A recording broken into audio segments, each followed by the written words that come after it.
दोस्तों आज हम एक्सप्लेन करने वाले हैं हाल ही में आई मूवी इडली कढ़ाई को, जो काफी शानदार मूवी है, इसलिए आप वीडियो को भी लाइक कर दीजिए। हम चलिए कहानी शुरू करते हैं। तो मूवी की शुरुआत में हमें वॉइस ओवर के जरिए बताया जाता है कि इस गांव में एक शिव केशव नाम के आदमी अपनी छोटी सी दुकान चलाते हैं, जिनकी इडली कई गाँव में फेमस है। शिव केशव एक आइडल मैन है जो सुबह 3 बजे उठते हैं, फिर नहा धोकर 4 बजे दुकान आते हैं और लगातार 6 बजे तक चक्की चलाकर आटा पीसते हैं इडली के लिए। इसी तरह से सांभर वगैरह तैयार करके 7 बजे वो इडली बेचने लगते हैं। यहाँ सबसे पहले इडली शिव केशव के दोस्त खाने आते थे, जो बचपन से दोस्त रहे हैं। साथ ही शिव केशव का मानना था कि तुम अपने काम को दिल लगाकर करो, तुम्हें सफलता जरूर मिलेगी। यही सब कारण थे कि पूरा गांव शिव केशव की इज्जत करता था। फिर हमें शिव केशव के बेटे मुरली को दिखाया जाता है, जो अब बड़ा हो चुका था और वही हमें अपने पापा के बारे में बता रहा है। मुरली बताता है कि उसने भी कुकिंग की पढ़ाई की है,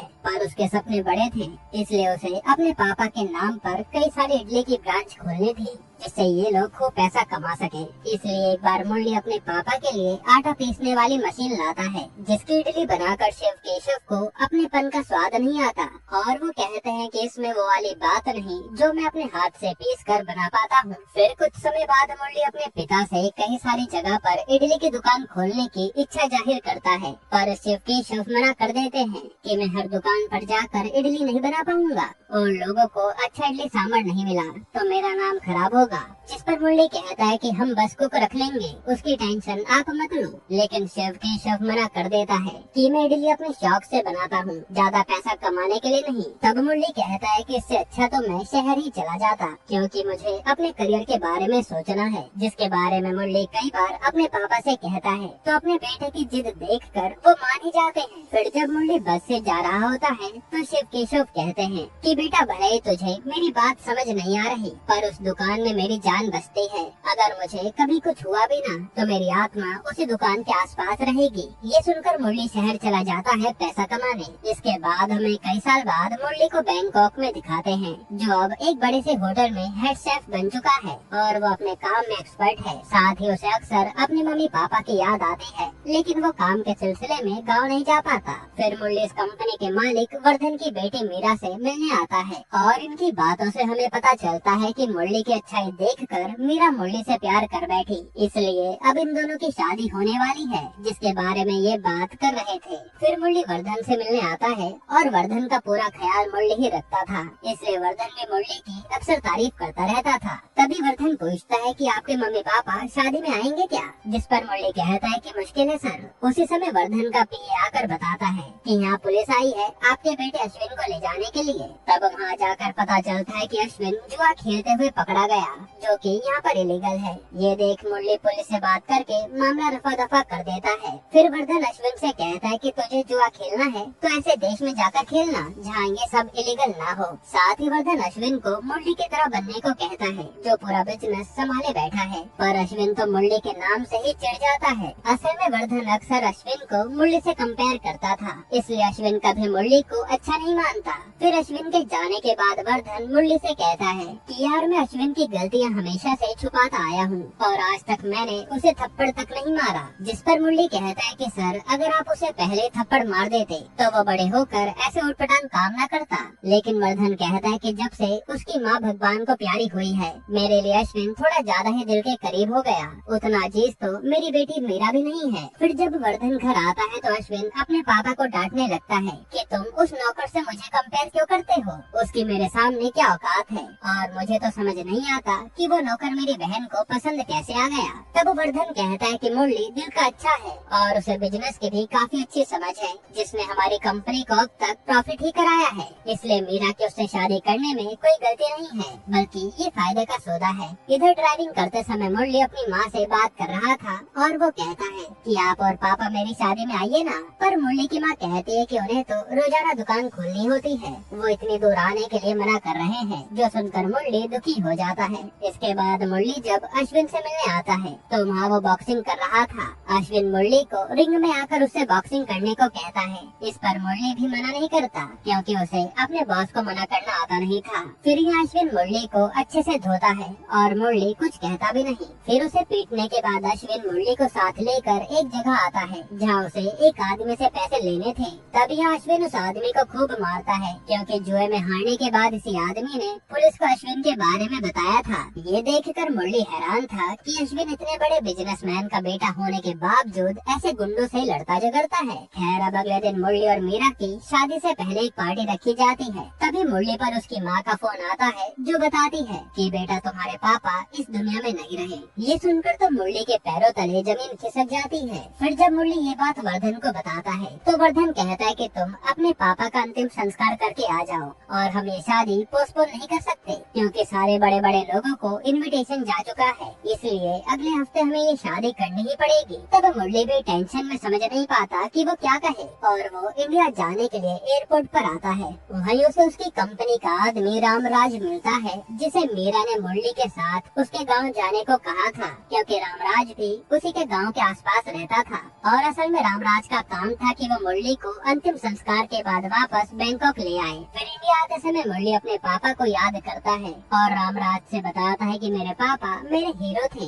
इधर गांव में हर कोई शिव केशव के जाने से दुखी था। वहीं उस एरिया का पुलिस वाला सबसे कह रहा था कि इनका बेटा कब आएगा, जल्दी से हमें अंतिम संस्कार करना है। उसी समय वहाँ मुरली आता है और अपनी माँ को पकड़कर खूब रोता है। फिर अंतिम संस्कार के बाद वहाँ मुन्ना नाम का आदमी आता है, जो इसी गाँव का था, और वो मुरली को दिलासा देता है। तभी वहाँ मुरली की माँ को एक दादी बताती है कि तुम्हारे घर में एक गाय ने बछड़े को जन्म दिया है, जो हो न हो शिव केशव ही है। ये सुनकर मुरली की माँ बछड़े का ध्यान रखने लगती है और उसका नाम शिवम रखती है। पर हम उन्हें देखकर समझ पाते हैं कि अपने पति के जाने से वो पूरी तरह टूट चुकी है। फिर रात के समय वहाँ कल्याणी नाम की लड़की आती है, जो इन्हीं के पड़ोस में रहती थी और ये मुरली की माँ के बेहद करीब थी। वो कहती कि माँ जी आप टेंशन मत लो, घर का सारा काम मैं देख लूंगी। फिर इनका खाना बनाकर जब कल्याणी जाने लगती है तो मुरली से कहती है कि माँ को खाना खिलाकर उन्हें बीपी की दवाई खिला देना, वरना उनकी तबीयत बिगड़ जाएगी। फिर जाते जाते कल्याणी बड़बड़ाती भी है कि माँ बाप यहाँ अकेले रहे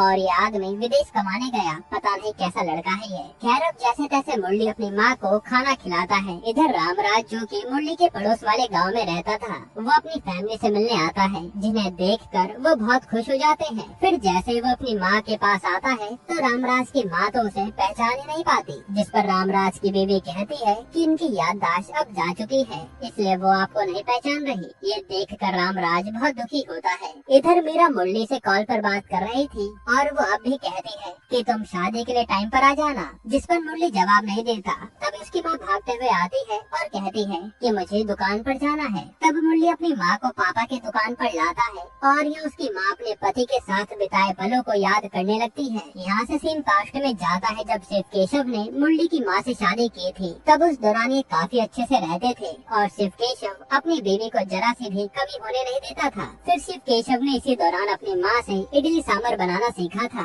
और अपनी बीवी से कहा कि क्यों ना मैं इडली सांभर की दुकान बस स्टैंड के पास लगा लूं। जिसके बाद इन दोनों ने मिलकर ये दुकान बनाई और शिव केशव ने अपनी मेहनत से ये दुकान को फेमस कर दिया। खैर अब प्रेजेंट में मुरली अपनी माँ के साथ वापस घर आता है और ये दोनों सोने चले जाते हैं। फिर अगले दिन जब कल्याणी माँ को उठाने आती है तो देखती है कि माँ हिल नहीं रही। ये देखकर मुरली के भी होश उड़ जाते हैं कि पहले पापा और अब माँ दोनों उसे छोड़कर जा चुके हैं। इधर वर्धन को भी मीरा बता देती है कि उसकी माँ भी चल बसी, जिससे वर्धन भी उदास हो जाता है। पर वो मीरा से कहता है कि टेंशन मत लो, इससे तुम्हारी शादी पर असर नहीं पड़ेगा। वहीं यहाँ मुरली पूरी तरह से अकेला पड़ गया था और वो अपनी माँ और पापा को ही याद कर रहा था। फिर जब मुरली शिवम को पकड़ने आता है तो शिवम उससे दूर भाग जाता है। अब अगले दिन मुरली पर मीरा का फोन आता है, जो कहती है कि तुम्हारे लिए मैं हूँ ना, तुम अकेले नहीं हो, इसलिए जैसे फ्री हो जाओ यहाँ आ जाना। तभी मुरली के घर से कल्याणी खाना बनाकर जा रही होती है, जिस पर मुरली उसका धन्यवाद कहता है। तब कल्याणी कहती है कि आपकी माँ ने ही मुझे कहा था कि अगर उन्हें कुछ भी हो जाए तो मैं आपका ख्याल रखूं।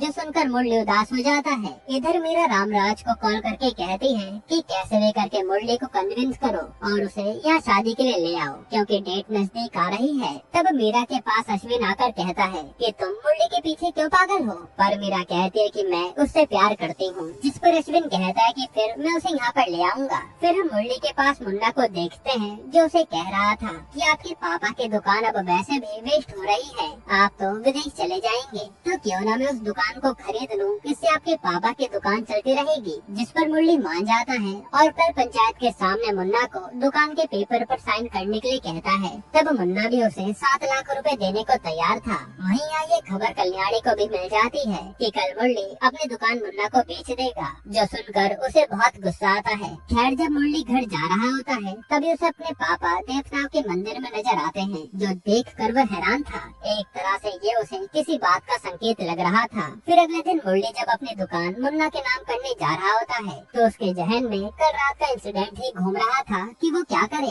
क्योंकि यह दुकान उसके पापा की पहचान थी। इसलिए वो यहाँ पंचायत वालों के पास आकर साइन करने से मना कर देता है। ये देखकर मुन्ना उसका कॉलर पकड़ लेता है कि तूने मुझे पागल समझ रखा है क्या, जो पहले डील करे और अब मना कर रहा है। पर मुरली कुछ कहता नहीं, इसलिए पंचायत वाले भी उसे जाने देते हैं। फिर जब मुरली घर आता है तो यहाँ कल्याणी बर्तनों पर अपना गुस्सा निकाल रही थी, क्योंकि उसे लग रहा था कि मुरली ने अपनी दुकान मुन्ना को बेच दी। जिस पर फिर वो बताते हैं कि मुन्ना बस मीठा बोलता है, लेकिन वो बहुत कमीना आदमी है। वो हर समय कल्याणी के पीछे पड़ा रहता है और वो पहले भी मुरली के पापा की दुकान बंद करवाने की कोशिश कर चुका है। जब बात नहीं बनी तो उसने उसके सामने ही ढाबा खोल लिया, जो शिव केशव की दुकान के आगे फीका पड़ गया। तब मुरली कहता है कि मैंने दुकान नहीं बेची, जो सुनकर कल्याणी खुश हो जाती है। इधर हम वर्धन को मीरा के पास देखते हैं, जो मीरा से कहता है कि मुरली से बात करके उसे बुला लो, क्योंकि अगर कल शादी नहीं हुई तो जितने भी गेस्ट आने वाले हैं उन्हें मुरली के मॉम डैड की मौत से फर्क नहीं पड़ेगा,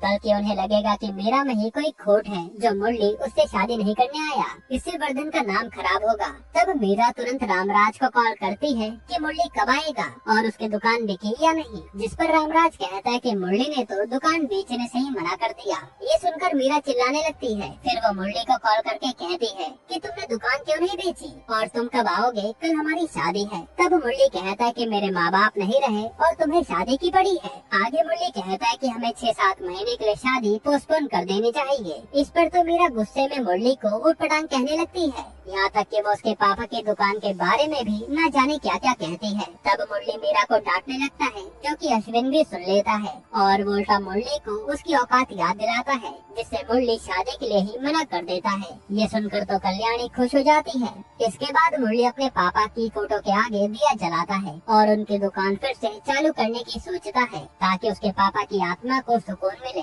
फिर मुरली रामराज से कहता है कि सर अब मैं वापस नहीं जाऊंगा, आप लौट जाइए। लेकिन रामराज कहता है कि मैंने भी जाने से मना कर दिया है, क्योंकि मुझे मेरे परिवार के साथ रहना है। मैं कब तक ऐसे बिना परिवार के रहूंगा। फिर जब मुरली कल्याणी के साथ होता है तो वो शिवम को पकड़ने की कोशिश करता है, लेकिन शिवम उसके पास नहीं आता। ये देख मुरली पूछते है कि ये मेरे पास क्यों नहीं आता, जिस पर कल्याणी कहते कि शायद ये तुमसे खुश नहीं है। जिस दिन ये तुम्हारे पास आ गया तो समझ जाना ये खुश हो गया। फिर मुरली रामराज के साथ होता है तो रामराज पूछता है कि ये लड़की कल्याणी हमेशा तुम्हारे साथ क्यों होती है, जिस पर मुरली कहता है कि हम बचपन से लवर्स थे, लेकिन बड़े होने के बाद मैं तो शहर चला गया और ये मेरे परिवार के साथ ही रहने लगी। हालांकि उसकी माँ भी पास में ही रहती है। इसके बाद मुरली आज मार्केट से सांभर बनाने के लिए सब्जी लेता है और अगली सुबह से अपने पापा की तरह सुबह 3 बजे उठकर इडली सांभर बनाने जाता है। लेकिन यहाँ सबसे बड़ी प्रॉब्लम ये थी कि मुरली को हाथ से चक्की चलाकर आटा पीसना था। तब मुरली आटा पीसना शुरू करता है, लेकिन 5 मिनट में ही उसकी हालत खराब हो जाती है। वो सोचता है कि मेरे पापा पता नहीं लगातार 2 घंटे तक चक्की कैसे चलाते थे और मैं ये कैसे करूँगा। तभी वहाँ कल्याणी आती है और वो भी थोड़ी देर चक्की चलाकर थक जाती है। हालांकि ये दोनों मिलकर आज जैसे तैसे इडली सांभर बनाते हैं, जिसमें दोनों की ही हालत खराब हो गई थी। फिर शिव केशव का दोस्त आकर मुरली की बनाई इडली ट्राई करता है तो उन्हें कुछ कमी लग रही थी, जो सुनकर मुरली उदास हो जाता है कि आखिर मैं पापा के हाथ जैसी इडली कैसे बना पाऊंगा। खैर इसके बाद मुरली अगले दिन फिर इडली बनाने सुबह 3 बजे आता है और उसकी मदद कल्याणी करती है। फिर ये दोनों आज इडली बनाते हैं, लेकिन उसमें भी शिव केशव वाला स्वाद नहीं आ रहा था। ऐसे ही लगातार कुछ दिन बीत जाते हैं और एक तरह से मुरली हार मान रहा था। फिर एक दिन कल्याणी के पास मुन्ना आता है और कहता है कि तू आजकल उस मुरली के साथ कुछ ज्यादा ही रहती है, मैं इससे शादी कर ले, रानी बनाकर रखूंगा। पर कल्याणी उसे डांट कर चली जाती है। फिर घर आने पर कल्याणी की माँ भी उसे डांटती है कि तू मुरली के साथ घूमती है, इसलिए ना जाने गाँव वाले क्या क्या कहते हैं तेरे बारे में। पर कल्याणी को इससे फर्क नहीं पड़ता क्योंकि वो तो मुरली से प्यार करती है। फिर अगले दिन जब मुरली फिर से इडली बनाता है तो इस बार तो कोई खाने ही नहीं आता क्योंकि मुरली की इडली बेकार बन रही थी। इसके कारण मुन्ना का ढाबा चलने लगा था। फिर मौका देखते मुन्ना मुरली के पास आता है और कहता है कि अच्छा खासा तो दुकान मुझे बेचने वाला था, पर अब तूने तो ऐसी घटिया इडली बनाकर अपने पापा का नाम ही मिट्टी में मिला दिया। जो सुनकर मुरली को बहुत दुख होता है। फिर मुरली दुखी मन से अपने कुल देवता के मंदिर आता है जहाँ उसके पापा उसे बचपन में लाते थे और वो कहता है कि हे देव मुझे रास्ता दिखाइए, मैं हार मान रहा हूँ। इधर अश्विन भी अपने पापा से कह रहा था कि उस मुरली की इतनी औकात कि वो मेरी बहन को मना करे, मैं उसे यहाँ पर लेकर आऊंगा क्योंकि आज उसी की वजह से मेरी बहन उदास है। फिर जब मुरली रात को सो रहा होता है तो उसके सपने में उसके पापा आते हैं जो उसे कहते हैं कि तेरी दादी से मैंने सांभर इडली बनाना सीखा और तू मेरे नक्शे कदम पर चल रहा है, इसलिए ज्यादा टेंशन मत ले, अपने हाथ से इस बार ट्राई करना, सब काम हो जाएगा क्योंकि हमारे हाथ में ही स्वाद है। जो सुनते ही मुरली जाग जाता है और उसके सामने शिवम खड़ा था जो इस बार मुरली से दूर नहीं भागता। ये देख मुरली को यकीन हो जाता है कि शायद उसके पापा उसे राह दिखा रहे हैं। अब अगले दिन मुरली फिर 3 बजे उठता है और बिल्कुल अपने पापा की तरह पूजा पाठ करके उन्हीं के स्टाइल में तैयार होकर अपने दुकान पर आता है जहाँ कल्याणी और रामराज उसे देखकर चौंक जाते हैं। फिर मुरली बिना किसी की मदद से ये सारा खाना खुद तैयार करता है और जब आज शिव केशव का दोस्त खाना खाने आता है तो उनकी आंखों में आंसू आ जाते हैं क्योंकि ये इडली सांभर बिल्कुल शिव केशव की तरह बने थे। ये देखकर सब खुश हो जाते हैं। अब मुरली खुश हो ही रहा था कि तभी वहाँ अश्विन आता है जो मुरली से कहता है कि तू मेरे साथ बैंकॉक चलेगा क्योंकि मेरी बहन तुझे चाहती है, लेकिन मुरली मना कर देता है जिस पर अश्विन तो मुरली को मारने लगता है, यहाँ तक कि वो उसके पापा के दुकान का बोर्ड भी उठाकर फेंक देता है। ये देख मुरली को गुस्सा आता है कि उसके पापा के दुकान को हाथ कैसे लगाया और फिर वो अश्विन को बहुत बुरी तरह मारता है जो देख सब हैरान थे। फिर अश्विन के आदमी जैसे तैसे अश्विन को हॉस्पिटल पहुंचा देते हैं और ये सब करने के बाद अश्विन को एकदम से अपने पापा की बात याद आती है कि कैसे वो गांव के बड़े बड़े झगड़े बिना मारपीट के सुलझा देते थे, इसलिए आज हाथ उठाकर मुरली पछता रहा था। तब रामराज उसे कहता है कि वो अश्विन अब हमसे बदला लेने जरूर आएगा, जिस पर मुरली भी कहता है कि उस पर हाथ उठाकर मैंने बहुत बड़ी गलती की है। इधर अपने बेटे को देखने वर्धन और मीरा भी बैंकॉक से आ जाते हैं और वो बड़े से बड़े डॉक्टर से अपने बेटे का इलाज करवाता है। तभी वर्धन से मिलने मुरली आता है और कहता है कि मुझे माफ कर दो। तब वर्धन कहता है कि मैंने आज तक अपने बेटे पर हाथ नहीं उठाया और तूने उसका पैर तोड़ दिया, अगर वो उठ गया ना तो तुझे जिंदा नहीं छोड़ेगा, इसलिए यहाँ से कहीं दूर भाग जा। जो सुनकर मुरली वापस अपनी दुकान पर आ जाता है क्योंकि वो ऐसे भागने वालों में से नहीं था। जिसके बाद हम देखते हैं कि मुरली की दुकान चल पड़ी है और सब लोग दूर दूर से मुरली की इडली खाने आते थे। वही अब अश्विन भी ठीक हो रहा है पर उसे बार बार वही सब याद आता है कि कैसे मुरली ने उसे कुत्ते की तरह मारा।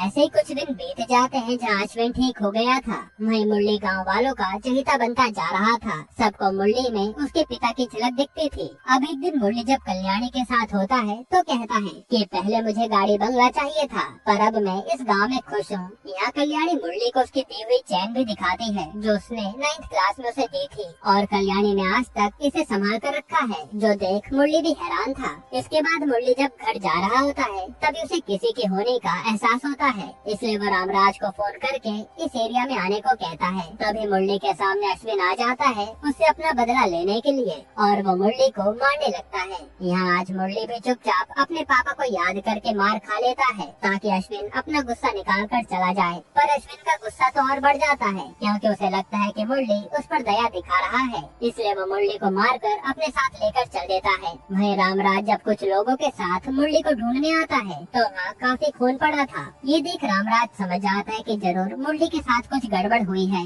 इसलिए वो पुलिस और गाँव वालों को इन्फॉर्म कर देता है। इधर अश्विन मुरली को अपने फार्म हाउस ले आया था और वो मुरली को खूब मारता है, जिस पर वर्धन कहता है कि बेटा अब तूने गुस्सा निकाल लिया ना, अब इसे जाने दे। जिस पर अश्विन कहता है कि ये मुझ पर दया दिखा रहा है इसलिए मैं इसे जान से मार कर रहूंगा। ये कहकर वो अपनी गन निकाल कर मुरली को शूट कर देता है, जो देख कर वर्धन हैरान था। खैर वर्धन मामला संभालने के लिए अपने आदमियों से कहता है कि मुरली को ठिकाने लगा दो। इधर जब पुलिस और गांव के लोग मुरली को लेकर परेशान थे तब एक आदमी आकर बताता है कि उसने मुरली को देखा है जिसे वर्धन के आदमी लेकर जा रहे थे। तब गांव वाले सीधा वर्धन के फार्म हाउस की ओर चल देते हैं। वहीं रामराज को पता चलता है कि मीरा इस समय मंदिर गई है, इसलिए रामराज मीरा से मिलकर उसे अपने घर कॉफी पीने के लिए कहता है। तब मीरा भी मान जाती है। वहीं वहीं यहाँ गाँव के लोग मुरली को ढूंढने जंगल में आते हैं तो उन्हें मुरली मिल जाता है, इसलिए वो उसे हॉस्पिटल पहुंचाते हैं क्योंकि उसकी हालत काफी खराब थी। इधर गांव वालों ने वर्धन के फार्म हाउस को भी घेर लिया था क्योंकि मुरली जिस घायल हालत में मिला, गांव वालों को लग रहा था कि ये सब वर्धन और उसके बेटे ने ही किया है। इधर मीरा को भी रामराज अपने घर पर लाकर बंद कर देता है और बताता है कि जब तक मुरली का होश नहीं आता तुम में से कोई भी गाँव से बाहर नहीं जा सकता क्योंकि तेरे बाप ने ही मुरली को गोली मारी है। ये सुनकर तो मीरा के होश उड़ जाते हैं। वही वर्धन से मिलने पुलिस वाला आता है जिसे कमिश्नर ने ऑर्डर दिए थे कि वो कैसे भी करके वर्धन की फैमिली को गांव से बाहर निकाले। तब पुलिस वाला कहता है कि अगर मुरली ने आपका नाम ले लिया ना तो मैं क्या कोई भी आपको गांव वालों से बचा नहीं पाएगा, इसलिए आप भगवान से विनती कीजिए कि मुरली आपका नाम ना ले। तभी वहाँ फोन आता है कि मुरली की जान बच गई है और उसे होश आ गया है। ये सुनकर पुलिस वाला गाँव के मुखिया को लेकर मुरली के पास आता है और पूछता है कि तुम्हें गोली किसने मारी। मुरली कहता है कि अंधेरा था इसलिए मैं कुछ देख नहीं पाया। ये सुनकर पुलिस वाला गांव वालों को आकर बता देता है कि वर्धन और उसके बेटे ने कुछ नहीं किया, इसलिए गांव वाले वर्धन के फार्म हाउस से चले जाते हैं। हालांकि इन सब के बारे में कल्याणी मुरली को बता रही थी कि गांव वाले मुरली के लिए कहां कहां तक चले गए थे, जो सुनकर मुरली समझ जाता है कि गांव वालों ने उसे अपना मान लिया है। फिर रामराज भी मीरा को छोड़ देता है और मीरा आकर पूछती है कि आपने मुरली को गोली मारी है क्या, जिस पर अश्विन और वर्धन साफ मना कर देते हैं कि हमारा इसमें कोई कसूर नहीं है। वही अश्विन को देखकर साफ समझ आ रहा था कि मुरली ने उन लोगों पर फिर से तरस खाया और उनका नाम नहीं लिया, इसलिए वो सन की फिर से मुरली को मारने की सोच रहा था। इधर मुरली अपने घर वापस आता है तो गांव वाले उसका स्वागत करते हैं। तभी वहाँ कल्याणी की माँ आकर उस पर चिल्लाने लगती है कि तू कब सुधरेगी, हर जगह बदनाम हो रही है, मत घूम इस लड़के के साथ। ये सुनकर मुरली कहता है कि अब कल्याणी बदनाम नहीं होगी क्योंकि मैं उससे शादी करना चाहता हूँ। ये सुनकर कल्याणी खुश हो जाती है और उसकी माँ भी चुपचाप चली जाती है। जिसके बाद कुछ दिनों में मुरली ठीक हो जाता है और अपनी दुकान फिर से चालू करता है। यहाँ कल्याणी भी हर समय उसके साथ रहती थी। फिर एक दिन मीरा मुरली से मिलने आती है और पूछती है कि तुम पर गोली किसने चलाई, सच सच बताओ। लेकिन मुरली उसे कुछ नहीं बताता। फिर मुरली कहता है कि मेरे माँ पापा नहीं रहे लेकिन तुम्हें शादी की पड़ी थी, अगर तुम्हारे पापा को कुछ होता तो तुम शादी कर लेती। ये सुनकर मीरा कुछ कह नहीं पाती क्योंकि उसे बात समझ आ गई थी। इधर अश्विन अभी भी मुरली से बदला लेने के बारे में सोच रहा था, जो देखकर वर्धन भी हैरान था। फिर जब वर्धन अपने पिए के साथ होता है तो कहता है कि मेरा बेटा बिना अपना बदला पूरा किए नहीं जाएगा, ऐसे में मुझे उसका साथ देना होगा। जिस पर पिए बड़बड़ाता हुआ चला जाता है कि अपने बेटे को चाटा मारने की जगह उसका साथ दे रहा है। पता नहीं कैसा उल्लू आदमी है ये। खैर फिर अगले दिन वर्धन वहाँ के पुलिस वाले को बुलाता है और कहता है कि मुरली को उसकी दुकान से बहुत प्यार है, हमें उसे उजाड़ना है। जिस पर पुलिस वाला कहता है कि उसके तो कागज भी नहीं होंगे। ये सुनकर वर्धन पुलिस वाले को पैसे दे देता है कि मुरली की दुकान उजाड़ दो क्योंकि उसके पूरे कागज नहीं होंगे ना। तब पुलिस वाला भी पैसे लेकर चला जाता है। इधर मुन्ना आज फिर कल्याणी का हाथ मांगने उसके घर आता है तो कल्याणी मुन्ना को जलील करके भेज देती है। इससे मुन्ना को बहुत गुस्सा आता है। इसके बाद हम देखते हैं कि पुलिस वाला इधर उधर पैसे खिलाकर कुछ काम करवाता है और वर्धन को लग रहा था कि उसका काम हो जाएगा और जल्द ही मुरली की दुकान उजड़ जाएगी। फिर जब अश्विन के पास पुलिस वाला आता है तो बताता है कि मैंने मुरली की दुकान के सारे कागज चेक कर लिए, वो तो पूरे हैं। ये सुनकर अश्विन तो पुलिस वाले का गला पकड़ लेता है लेकिन फिर पुलिस के डर से वो उसे कुछ कह नहीं पाता। तब बाहर आकर कांस्टेबल पूछता है कि सर आपने उस मुरली के साथ क्यों दे दिया। जिस पर पुलिस वाला बताता है कि जो पैसे इन्होंने दिए थे ना उससे मैंने मुरली की दुकान के पक्के कागज बनवा दिए क्योंकि मुरली के पापा मुझे हमेशा फ्री में अपनी दुकान से इडली खिलाते थे। इधर गुस्से में मुन्ना खूब शराब पीता है और फिर वो मुरली को मारने उसके घर आ जाता है, पर मुरली तो अभी तक घर नहीं आया था।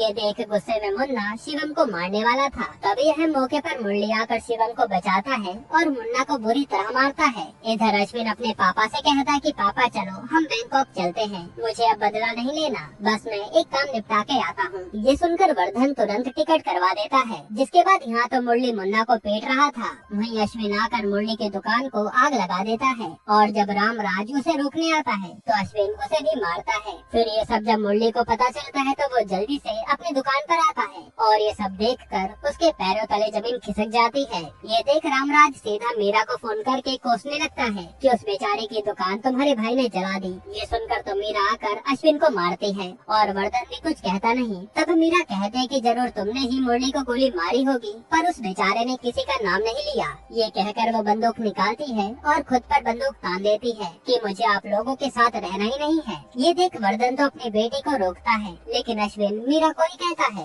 कि तेरा मरना ही अच्छा है, जो तो उस 2 कौड़ी के आदमी से प्यार कर बैठी। ये सुनकर वर्धन को गुस्सा आता है और वो आज पहली बार अश्विन के चाटा मारता है, क्योंकि वो अपनी बहन से ऐसे बात कर रहा था। अब यह चाटे में अश्विन शांत हो जाता है। इधर मुरली अपनी दुकान की ऐसी हालत देखकर अपने पापा को याद कर रहा था। तब कल्याणी कहती है कि कोई बात नहीं, हम फिर से दुकान बना लेंगे। फिर अगले दिन से ये दोनों मिलकर इस दुकान को बनाने लगते हैं, ठीक उसी तरह से जैसे उसके मम्मी पापा ने ये दुकान बनाई थी। फिर दुकान बनाने के बाद वहाँ वर्धन अश्विन और मीरा के साथ आता है और अश्विन से माफी मांगने के लिए कहता है, क्योंकि अब ये लोग बैंकॉक जा रहे थे। तब अश्विन भी सॉरी कह देता है, जिस पर मुरली उसे माफ करते हुए इन सबको खाने पर बुलाता है और ये खाना खाकर ये लोग बहुत खुश होते हैं। तब मीरा कहते हैं कि मेरे भाई ने बहुत बड़ी गलती की है, इसकी सजा इसे मिलनी चाहिए। जिस पर मुरली उसे सजा के तौर पर आटा पीसने को कहता है और जब अश्विन चक्की चलाना शुरू करता है तो उसकी पहली बार में हालत खराब हो जाती है, जो देख सब हंसने लगते हैं। यहीं पर ये मूवी खत्म होती है। दोस्तों, आपको ये मूवी कैसी लगी हमें कमेंट में बताइएगा और इसके अलावा आप कौन सी मूवी का एक्सप्लेनेशन चाहते हैं वो भी कमेंट कीजिएगा। बाकी अगर आपको हाल ही में ये कमाल की मूवी देखनी है तो आप ये वीडियो देख लीजिए।